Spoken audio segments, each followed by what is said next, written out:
My self doctor Deepak Singh, allied science specialist. आज हम लोग गॉल ब्लैडर स्टोन के बारे में बात कर रहे हैं। गॉल ब्लैडर स्टोन कितने तरह के होते हैं, इसका कैसे इलाज करते हैं। गॉल ब्लैडर एक पार्ट है जो बिलियरी ट्रैक्ट में मिलता है। ये लीवर के बाद कॉमन ये बाइल डक्ट होता है, उसके बाद कॉमन बाइल डक्ट होता है। उसी के बीच में एक थैली जैसा एक ऑर्गन होता है जिसको हम लोग गॉल ब्लैडर बोलते हैं। इस गॉल ब्लैडर का काम है कि जो बाइल को स्टोर करता है, और खाना जब हम लोग खाते हैं तो उस समय ये बाइल वहाँ से सिक्रीट होकर के डिओडम में आता है। तो मेनली इसका काम होता है कि बाइल को स्टोर करता है ये। लेकिन किसी कारण से इसमें स्टोन बन जाता है जिसको हम गॉल ब्लैडर स्टोन या कोलीलिथियसिस बोलते हैं। लिथिया का मतलब ये स्टोन होता है। तो गॉल ब्लैडर में दो वेराइटीज के स्टोन कॉमन मिलते हैं। एक होता है कोलेस्ट्रॉल स्टोन, एक होता है कैल्शियम बिलिरुबिनेट स्टोन। तो कोलेस्ट्रॉल स्टोन जो होता है आपको फैट से बनता है। कोलेस्ट्रॉल का अमाउंट बाइल में ज़्यादा प्रेजेंट होने के कारण कोलेस्ट्रॉल स्टोन बनता है। जबकि कैल्शियम बिलिरुबिनेट स्टोन इन्फेक्शन से बनता है। बी कोलाई का इन्फेक्शन है या टाइफाइड फीवर होने की वजह से यह आपका स्टोन बनता है। ये कभी कभी दोनों मिला करके मिक्स्ड स्टोन भी होते हैं। गॉल ब्लैडर स्टोन का मैक्सिमम सिम्टम पता नहीं चलता है। जब कभी किसी कारण से अल्ट्रासाउंड कराते हैं अगर अब्डोमेन का, उस समय यह आपको गॉल ब्लैडर का स्टोन पता लगता है। लेकिन ऐसे मैक्सिमम लोगों में एसिम्टोमेटिक होता है। ज़्यादा सिम्टम तब आता है जब वो गॉल ब्लैडर का स्टोन कभी बाइल डक्ट में, सिस्टिक डक्ट में जब वो ऑब्स्ट्रक्ट कर देता है ना, तो काफ़ी दर्द होता है। या कभी कभी स्टोन से गॉल ब्लैडर के वाल में फ्रिक्शन होने के कारण उसमें इन्फ्लामेशन होता है, तब दर्द होता है। तो इसकी वजह अब तब जाके आपको गॉल ब्लैडर के स्टोन के बारे में पता लगता है कि गॉल ब्लैडर में स्टोन है। ऐसे कोई सिम्टम जल्दी पता नहीं लगता है। अब स्टोन जब आपको अल्ट्रासाउंड में पता लग गया तो फिर हम लोग क्या करते हैं, एक्सरे करा के देख लेते हैं। अब्डोमेन एक्सरे कराते हैं तो उसमें आपको अगर कोलेस्ट्रॉल स्टोन होगा तो ट्रांसलूसेंट शैडो होगा, कैल्शियम बिलिरुबिनेट होगा तो ट्रांस ओपेक शैडो होगा। क्योंकि दोनों स्टोन को जानना इसलिए ज़रूरत है इलाज के लिए।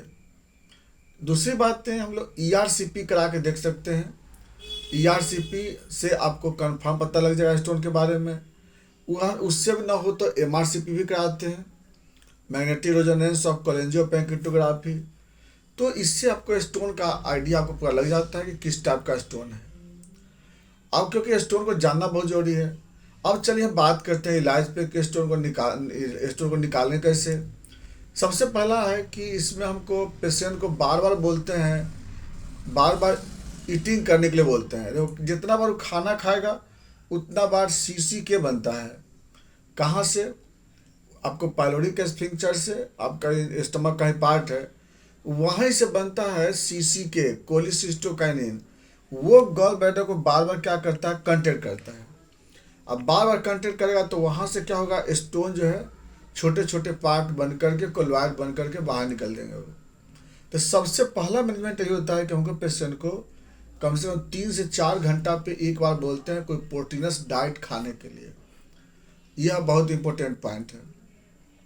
दूसरी बात है, अगर कैल्शियम बिलिरुबिनेट स्टोन है तो कैल्शियम बिलिरुबिनेट स्टोन में हम लोग बी कोलाई का ट्रीटमेंट करते हैं। बी कोलाई का मेडिसिन देते हैं, इन्फेक्शन का मेडिसिन देते हैं। गॉल ब्लैडर में किस तरह का इन्फेक्शन हो उसका ट्रीटमेंट करते हैं। बी कोलाई, ई कोलाई का ट्रीटमेंट करते हैं।